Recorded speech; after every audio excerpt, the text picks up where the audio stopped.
Every airplane has a soul, and this hangar certainly is full of aircraft that have that. I think it's the soul of everybody who first designed it and thought of it, the people who built it, like the Rosie the Riveters on the assembly line, the folks who took care of them in service and flew them, and the folks who restore them. With the 80th anniversary of D-Day, for which Allied forces paid dearly to gain the upper hand in World War II, there are 2 planes of note on the grounds of EAA in Oshkosh. We got the stench of the explosives. We dropped our bombs as scheduled. The P-51 located inside the hangar. The airplane is just iconic. If you're talking about World War II aviation, it's hard to not talk about the P-51 Mustang. And the C-47 positioned outside at the museum entrance. They called them the Sky Train. This type is one that really is famous for the dropping the paratroopers on June 6th of 1944.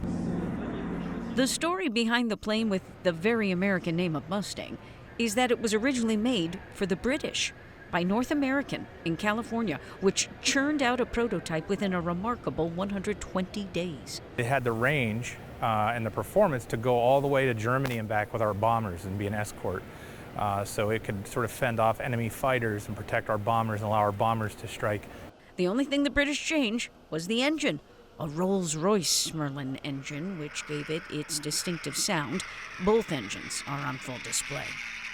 What really happened at D-Day is the P-51s, even though they weren't really allowed over the beaches, provided cover to make sure no German aircraft were able to get over the beaches. So really what we were doing is we were destroying the German Air Force. The paint job now is in honor of the EAA founder, Paul Poperenzi, who owned the plane, restored it, and then donated it for the public when he didn't fly it anymore. It was his favorite, and the black and white painting known as invasion stripes is historically accurate. What happened was they realized early on that they were going to have some way to let people on the ground know that these were friendly forces, either from above or below. And somebody came up with the idea of let's just paint in the middle of the night black and white stripes under all the wings of anything Allied. It's one thing to hear about D-Day. It's quite another to experience it.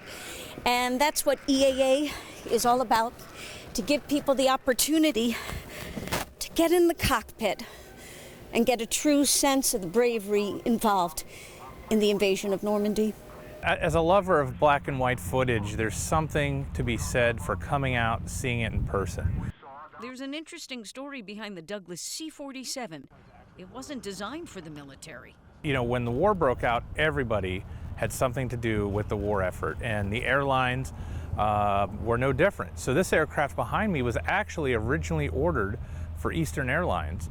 However, when the war broke out, Eastern Airlines had to give up the aircraft for a while to the United States Army Air Force. And for students who come out on the grounds to volunteer, a shocking discovery when they get up close. And they started just tapping on the airplane. They were shocked at just how thin the aluminum was, and they said, well, where's all the armor plating? Now relegated as an attention-getting decoration for EAA, those who are entrusted in its care say its preservation is the least they can do for the service members who are no longer here to tell their stories. And I think more than now, I feel a sense of responsibility that it's our job to make sure those stories and those voices are told.